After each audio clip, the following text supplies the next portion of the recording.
आज का हमारा टॉपिक है रिफ्लेक्शन। आज का हमारा टॉपिक है रिफ्लेक्शन।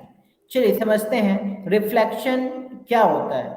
उससे पहले हमें ये समझना it is a type of the coordinate geometry जो आप क्लास 9 में पढ़े होंगे। ठीक है, हमें समझना है। ठीक है, क्या होता है, सबसे इंपॉर्टेंट कुछ पॉइंट्स होते हैं, मैं पॉइंट्स डिस्कस करता हूँ। सर आपका स्क्रीन रिकॉर्ड नहीं हो रहा, स्क्रीन प्रेजेंट नहीं हो रहा है। इसकी अच्छा थोड़ी देर में आ जाएगा आपको। सर अभी विजिबल था, फिर अभी अचानक से गायब हो गया। 10 सेकेंड रुक जाइए, वो आपको विजिबल हो जाएगा। आ गया? Yes sir.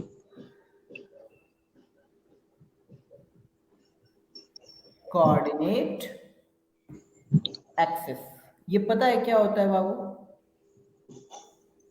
And origin. Origin क्या होता है?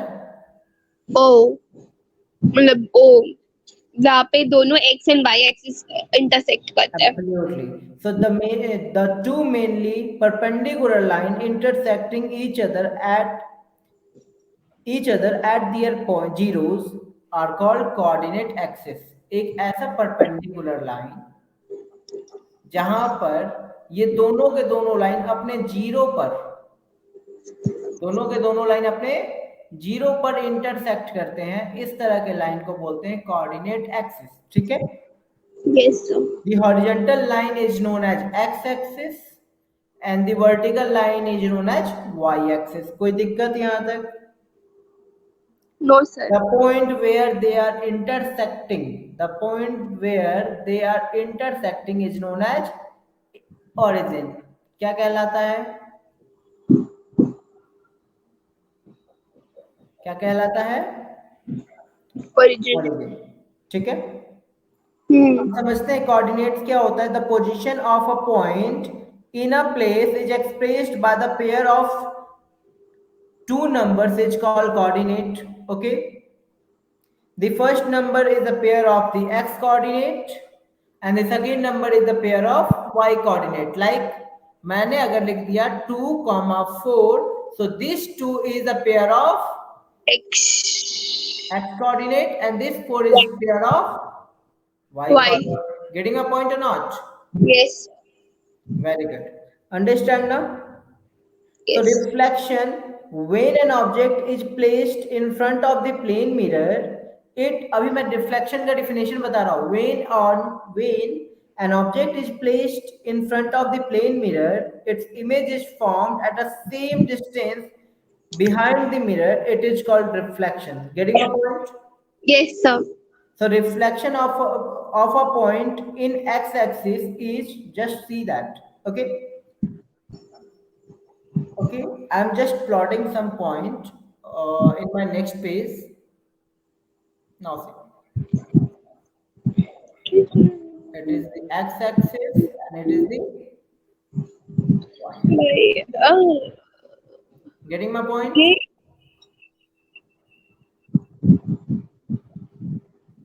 Which one is the x-axis and which one is the y-axis, Babu? Vertical वाला जो वाई एक्सिस है और जो हॉरिजॉन्टल वाला है वो x axis. So I just told you wrong. मैंने हम्म। वर्टिकल को बोल दिया था x-axis yes sir. and horizontal को बोला था y-axis। ओके, यस समझते हैं? ठीक है, एक पॉइंट है, मान के चलिए एक पॉइंट है, अगर x एक्सिस पे होता है द रिफ्लेक्शन, मान के चलिए अभी मैं कौन सा टॉपिक पढ़ा रहा हूं, मैं क्या बता रहा हूं, मैं बता रहा हूं रिफ्लेक्शन क्या होगा। रिफ्लेक्शन क्या होगा of a point in x axis. ठीक है, कोई भी पॉइंट का x एक्सिस पे। ठीक है, तो the reflection point of m, the reflection point of m which is xy in x axis is x dash y। मतलब समझे हम क्या बोले?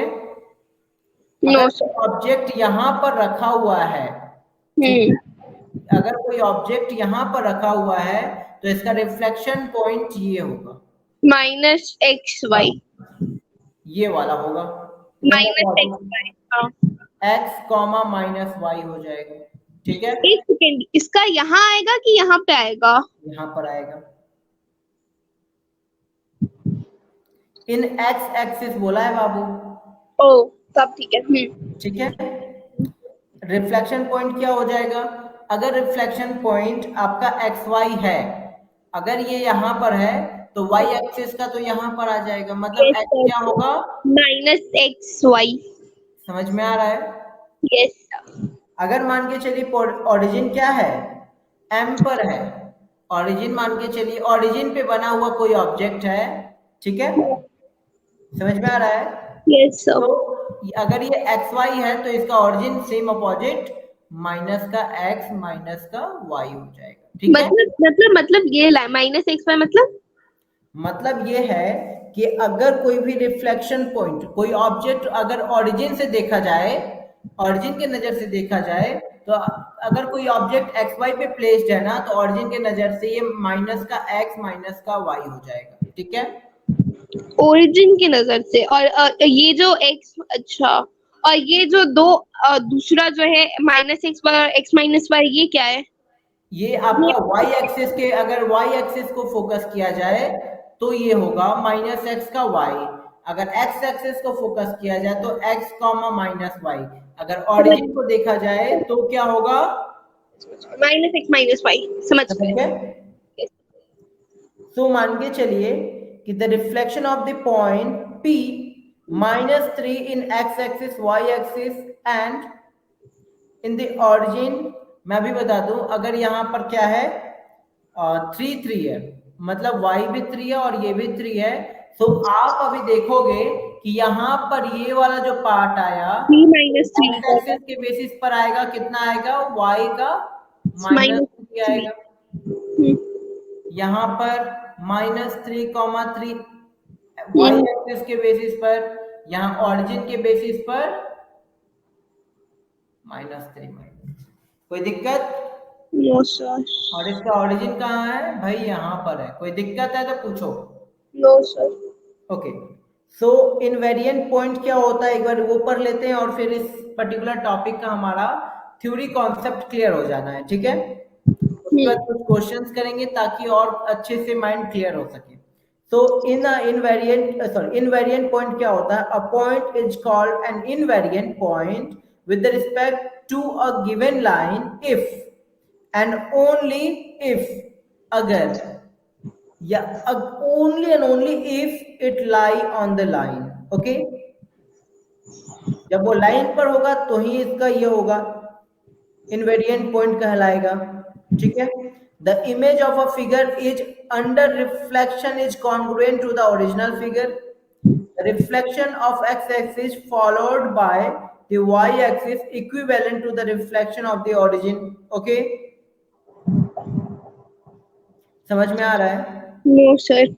इनवेरिएंट को हम लोग थोड़ा और डीप में पढ़ते हैं, एक बार फिर से वो सारे पॉइंट को पढ़ते हैं और फिर क्वेश्चन आंसर्स करते हैं, उसके इनवेरिएंट का हम लोग क्वेश्चन आंसर्स पे समझेंगे, ठीक है। वैसे क्या बोलता है, एक बार थ्योरेटिकल पोर्शन को एक बार समझते हैं। थ्योरेटिकल पोर्शन में बोलता है कि इनवेरिएंट पॉइंट एक ऐसा पॉइंट होता है, या फिर उसे इनवेरिएंट तब कहेंगे जब when, sorry, the point with respect to a given line, जो गिवन लाइन दिया हुआ है उसी के रिस्पेक्ट में, ठीक है, पड़े या फिर उसी पर पड़े, तो वो इनवेरिएंट लाइन होगा, पॉइंट होगा, ठीक है।